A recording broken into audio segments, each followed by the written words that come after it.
está al aire. The one and only. Esta noche, María Cela.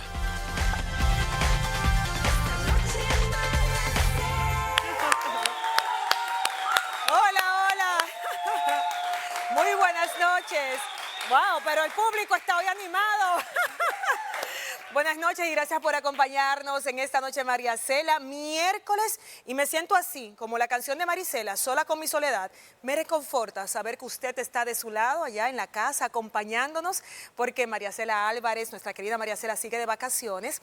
Diana Filpo también tiene asignaciones, Diana Lora tiene asignaciones especiales, y Farideh Raful continúa en el Congreso Nacional, donde en el día de hoy se dio lectura al Código Penal y continúan ahora los debates antes de la votación. Esperamos que Farideh pueda llegar a tiempo y conversar sobre el Código. Tenemos muchas precisiones que hacer al respecto sobre este tema tan importante. Recuerden ustedes que ya fue aprobado en una primera lectura y referido para una segunda en el día de hoy. De ahí pasaría a la Cámara de Diputados. Hay muchas situaciones que analizar respecto al tema. Se aprobaría sin las causales, lo que ha generado mucha indignación por varios sectores, pero también la situación de otros artículos que dejan mucho que analizar sobre este código de ser aprobado en el día de hoy y pasar entonces a la Cámara de Diputados.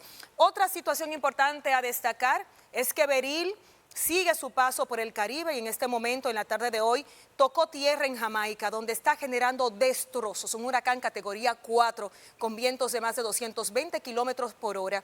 Nosotros desde aquí acompañamos a los jamaiquinos y esperamos que en medio de la gran tragedia que implica un huracán de esta magnitud no haya pérdidas humanas que lamentar.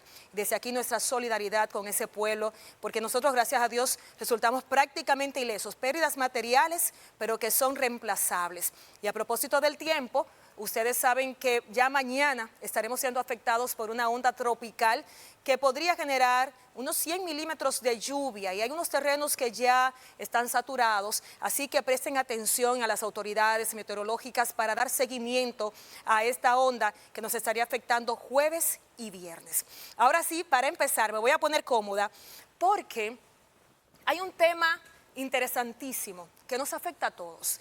Es considerada la segunda pandemia luego del COVID-19. Hablamos de la salud mental.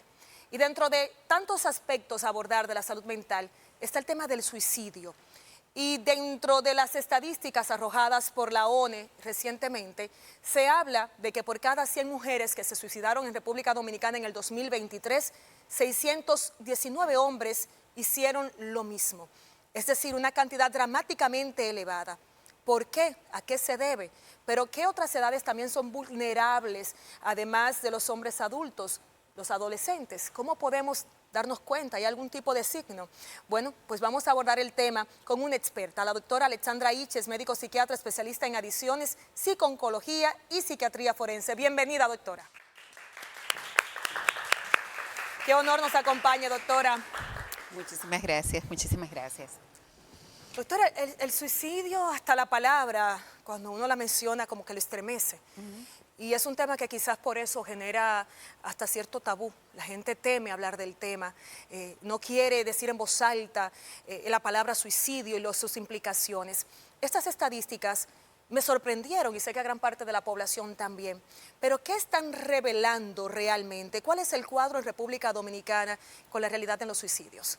Realmente esas estadísticas no es más que lo que en realidad venimos diciendo los especialistas en salud mental. Y dicho sea de paso, aunque suene un poco grotesco, incluso están un poco sesgadas, porque cuando entremos en detalle a explicar cuáles son las causas, las motivaciones y el panorama de cómo se da el fenómeno del suicidio, pues entonces te vas a dar cuenta que quedan muy por debajo de lo que en realidad pudiera ser.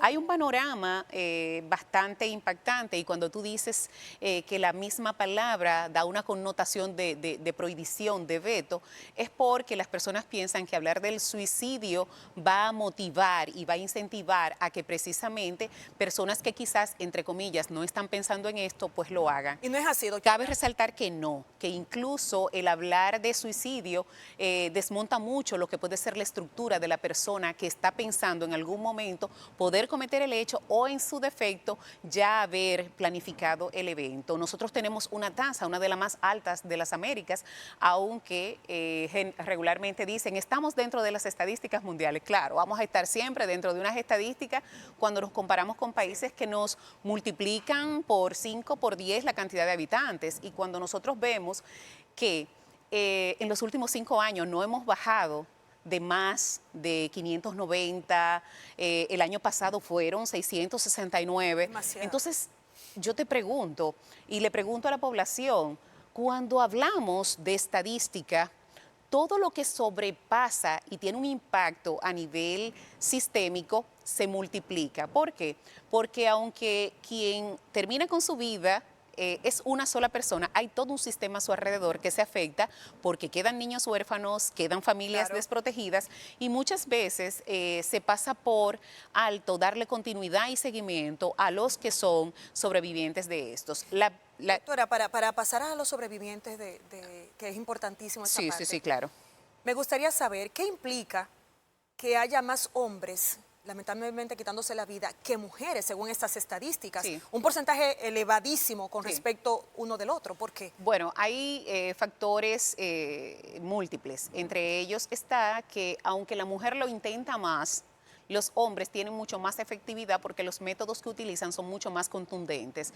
Y está mediado porque hasta la naturaleza ahí protege un poquito a la mujer.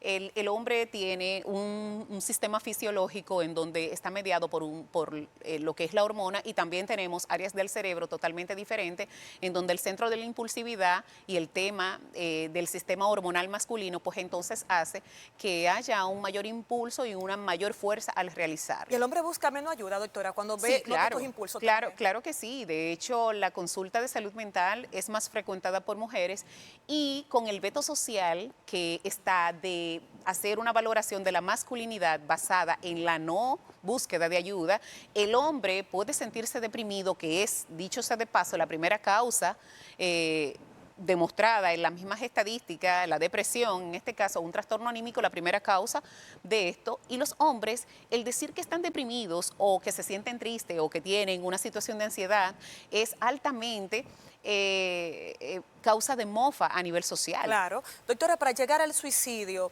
¿es un proceso? ¿No es algo que se da de la noche a la mañana? ¿No es una decisión que se toma de repente? ¿O sí? ¿O hay un proceso que podemos ir notando cambios? Definitivamente no es una decisión, no es una toma ni una acción brusca. Y de hecho, hay varias condicionantes que se dan. Solamente en algunas condiciones de verdad neuropsiquiátricas puras puede existir lo que se puede llamar una emoción violenta o un evento impulsivo de manera brusca, pero todavía hay un lapso de tiempo en donde el individuo tiene que pensar, racionalizar y ejecutar. Sí. O sea que no es que es un abrir y cerrar de ojos. Pero una de las frases más comunes, y a mí me gusta hacer uso del lenguaje popular, una de las frases más comunes es que las personas de nuestros pueblos y de nuestros campos siempre dicen, el que lo hace la primera vez lo sigue intentando. Sí. Regularmente eso se da porque la idea o los pensamientos suicidas están mediados por una repetitividad y una obsesividad. Entonces, si no se resuelve el elemento generador del deseo de no querer vivir, pues es muy obvio que se va a repetir. Va a intentar. El gran detalle está que cuando ya la persona ha utilizado un método y ha sido fallido, pues entonces empieza a tantear y Cambia a de buscar. método. Entonces, ahí los medios de comunicación, que quiero hacer un llamado, tienen una tarea muy importante. Hace un par de semanas hice unas observaciones porque resulta que ciertamente se le tiene que dar el rol a los medios de comunicación, pasar la noticia, dar la noticia,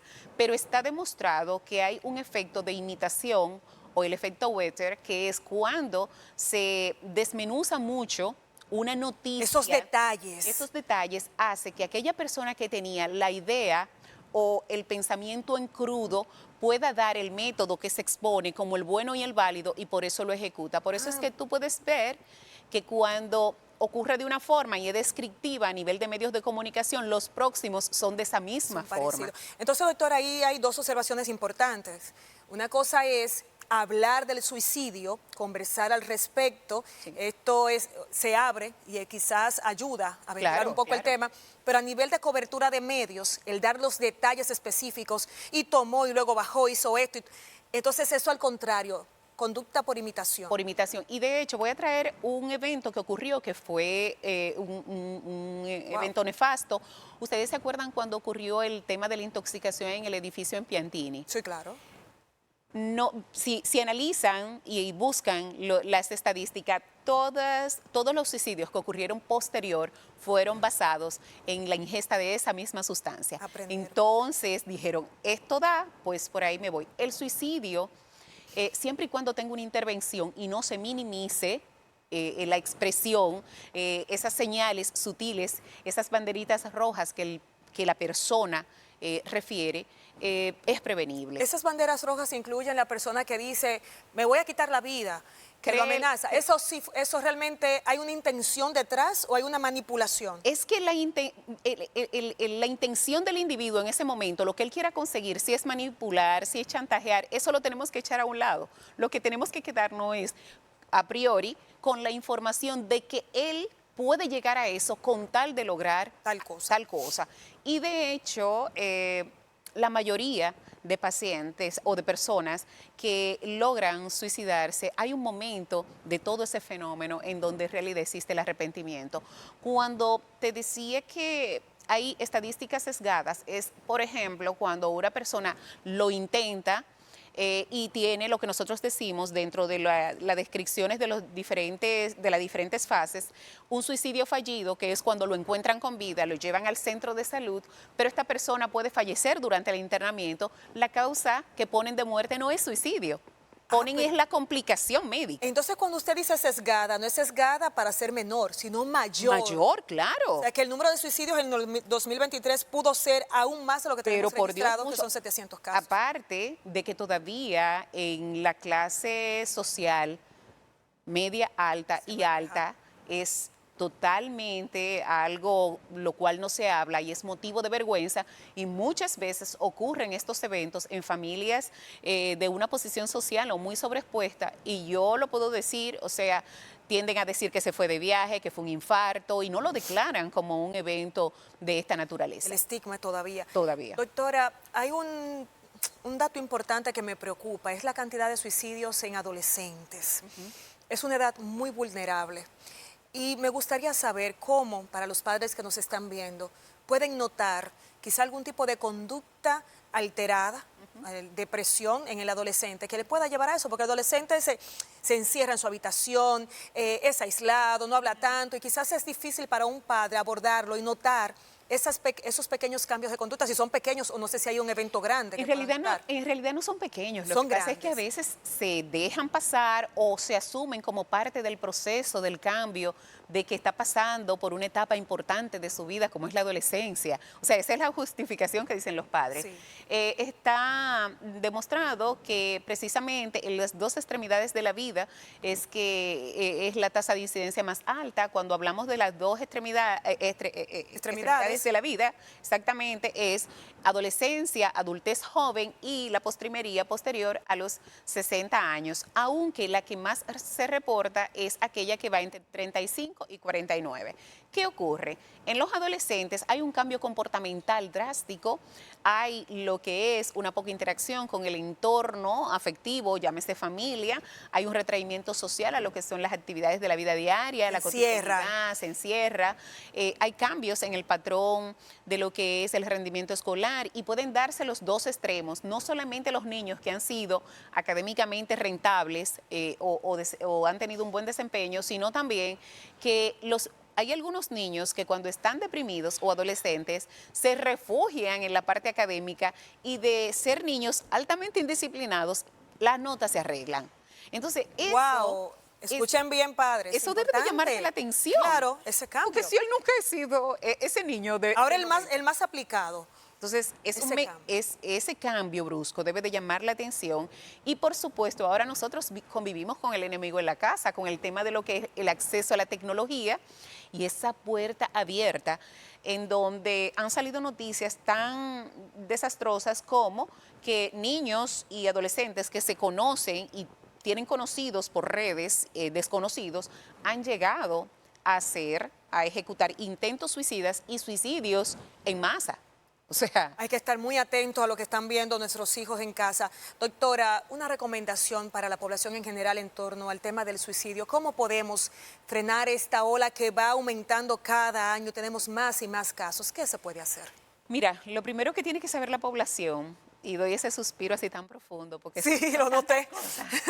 son tantas cosas que de verdad debe de ejecutarse, pero empezar por no minimizar absolutamente ninguna señal ni siquiera ninguna insinuación que te haga la persona que esté al lado y que fuera de decirle que saca de abajo, que pon de tu parte, que tú eres fuerte. A mí me pasó lo mismo y mira cómo estoy yo. Sí, Minimizar el minimizar y el desvalidar lo que son las emociones y los sentimientos ajenos y la misma condición. Pero mira, muchacho, tú no sabes que el que se deprime es débil de carácter. Yo he pasado por muchos trabajos, cada quien vive los procesos de forma individual. Entonces, usted, la ayuda que le puede dar es, en vez de entrar en esa línea de crítica, es precisamente buscarle ayuda, saber que la depresión, que es la primera causa, o cualquier trastorno del control de los impulsos o de personalidad es tratable, es manejable y que no entremos en la dinámica de cualquierizar lo que son en este caso los síntomas. Y por supuesto, ojalá y se nos vaya arreglando un poquito y la inversión en lo que son los recursos de acceso y de brindar en salud mental, porque no hacemos nada también con esta parte, porque de hecho los intentos suicidas ni siquiera están cubiertos por las aseguradoras. Entonces, Y justamente mi llamado iba a ser, bueno, acudir donde los profesionales de la conducta, pero no todo el mundo puede acudir donde un profesional de la conducta. es muy costosa la atención en salud mental y tenemos que admitirlo, y la medicación también es muy costosa, pero yo soy de las que abogo porque así como hay en programas de alto costo y porque hay coberturas de medicación, cuando tú haces el análisis del costo, ejemplo, de un cáncer o de una enfermedad crónica versus el tratamiento que tú le puedes dar a alguien depresivo, estamos hablando de que a esta persona tú la puedes volver funcional, de que esa persona va a estar ahí, de que va a seguir con su vida y no va a ser una carga ni para la familia ni para el sistema. Entonces, mucha inversión y por supuesto busquen ayuda, que estamos ahí para eso. Doctora, muchísimas gracias por arrojarnos luz sobre este tema tan importante. Y si usted se siente en alguna situación vulnerable, depresivo, necesita ayuda y es bueno buscarla con tiempo. Hay líneas de información, líneas de ayuda, la línea para reportar si una persona tiene alguna intención suicida, doctora. Hay una ayuda por el ministerio, hay una línea de ayuda por el Ministerio de Salud Pública que funciona en un horario regular, Sí. Atendida por psicólogos, y ahí de hecho en esas estadísticas dadas por la ONU hay unos reportes, pero lo ideal es que no exista una sola línea, sino que en cada centro hospitalario, en cada institución, exista la posibilidad de que alguien pueda llegar y tener ese acceso, porque el tema no es solamente una línea. Doctora, gracias. Y ustedes sigan con nosotros. Vamos a hacer una pausa y regresamos porque ahora es que inicia el contenido de esta noche, María Cela.